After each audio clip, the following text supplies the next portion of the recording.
Hola, me llamo Roberto Sánchez Pierola y por encargo de la Casa de la Literatura voy a explicar los tres pilares sobre los que se funda mi propuesta para la enseñanza de las dramaturgias no convencionales en la educación secundaria. Estos tres pilares son la conceptualización, la experiencia y los procesos. Con respecto a la conceptualización, lo primero que tenemos que tomar en cuenta son los conceptos con los que vamos a trabajar a la hora de realizar este tipo de enseñanza. Empecemos por el concepto de dramaturgia. La dramaturgia es una práctica orientada a la producción de guiones. Un guión es, como dice su nombre, una guía para realizar un producto. El guión dramático es una guía para realizar una puesta en escena. En él están como las instrucciones para poder realizar una escenificación teatral tal y como la conocemos. Los guiones convencionales están organizados de forma dramática. ¿Qué quiere decir esto? Que hay un personaje que quiere obtener algo y para obtenerlo realiza una serie de acciones. En el guión, estas acciones se ven plasmadas a través de diálogos que realizan los personajes y cuando los actores dicen estos diálogos en escena y realizan las acciones que estos diálogos sugieren, se crea una obra teatral.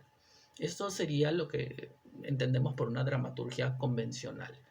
Pero ¿qué pasa con las dramaturgias no convencionales? ¿Qué pasa cuando pensamos en propuestas escénicas que están más allá de lo dramático, de lo teatral y tal como lo entendemos? Es decir, nosotros entendemos lo teatral como tenemos ciertos actores en escena que representan historias ficcionales, ¿no? Como si estuvieran pasando en ese momento. ¿Qué pasa si las historias no se representan como si estuvieran pasando en ese momento? ¿Qué pasa si las historias se cuentan? ¿Qué pasa si no se cuenta una historia?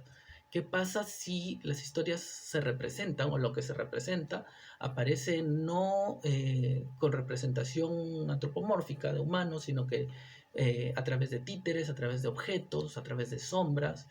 ¿Qué pasa si lo que tenemos en escena es una propuesta basada en la música, basada en la danza, ¿no? Entonces, todas estas diferentes propuestas van a recibir el nombre de performance. Vamos a conceptualizarlas como una performance. Una performance es una serie de acciones que se hacen frente a un público, más allá de que tengan que ser necesariamente teatrales o no. ¿No? Más allá de que tengan que contar una historia. El teatro es un tipo de performance, pero realizar acciones frente a un público puede ser dictar una clase, tocar un concierto, jugar un partido de fútbol, siempre y cuando haya público. Todas esas son performances. Y entonces el concepto de performance nos va a ayudar a entender cómo aproximarnos al concepto de dramaturgias alternativas. Ya hemos pensado en la dramaturgia convencional y en el teatro. Pero para realizar performances necesitamos otro tipo de dramaturgias, ¿no? Un tipo de dramaturgia que apunte hacia a las exigencias de cada performance en particular, ¿no? Entonces, con respecto a la conceptualización, tenemos estos conceptos básicamente de dramaturgia y de performance que el docente debe manejar para poder enseñar este tipo de propuestas. Por otro lado, tenemos el segundo pilar, que sería el pilar de la experiencia. El teatro y la performance, vamos a empezar a hablar de performance.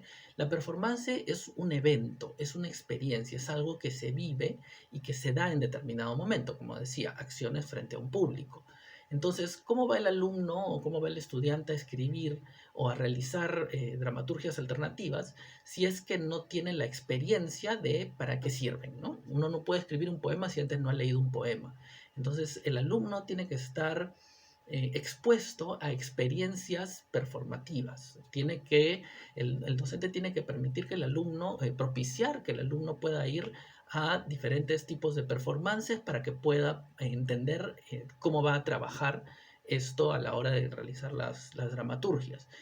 Ahora en nuestro medio tenemos una serie de opciones gratuitas que brindan los ministerios, las municipalidades, para poder asistir y programar visitas, incluso a ver performances de manera gratuita.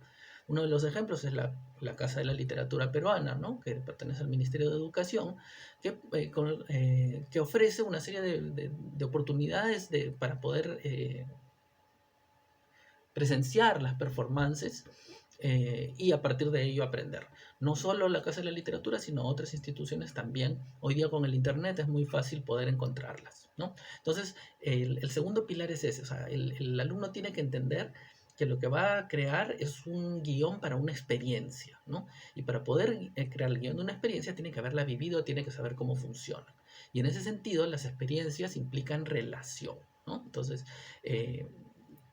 cómo se va a relacionar el público con lo que yo voy a presentar.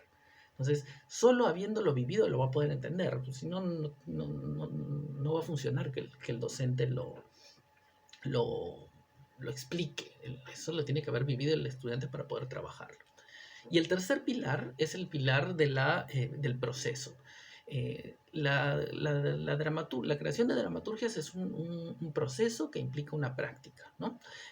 O mejor dicho, es una práctica que implica un proceso. ¿Y qué quiere decir eso? Que eso necesita tiempo, que no es algo que se pueda forzar, es algo que tiene que emerger de la práctica de los alumnos en determinados tiempos. Entonces, para poder enseñar esto, se tiene que programar eh, momentos, sesiones que permitan que que la práctica funcione. Y la práctica no se da de manera fija, ¿no? Para que la práctica ocurra tiene que haber error, tiene que haber prueba, tiene que haber intentos, tiene que haber ensayos, ¿no? Entonces, propiciar el tiempo para que se desarrolle un proceso es el tercer pilar que se necesita para realizar este tipo de procesos. Entonces, como decía, estamos hablando de tres pilares. Por un lado, la conceptualización, entender los conceptos de dramaturgia, y a qué nos referimos con performance. Por otro lado, la experiencia, exponer a los alumnos a las experiencias para que puedan crear este tipo de dramaturgias. Y por último, los procesos, es decir, crear los tiempos necesarios para que se vea esto como una práctica y no como un aprendizaje teórico, ¿no? Si se tienen estos tres procesos, entonces se puede empezar ya a trabajar con propuestas como esta.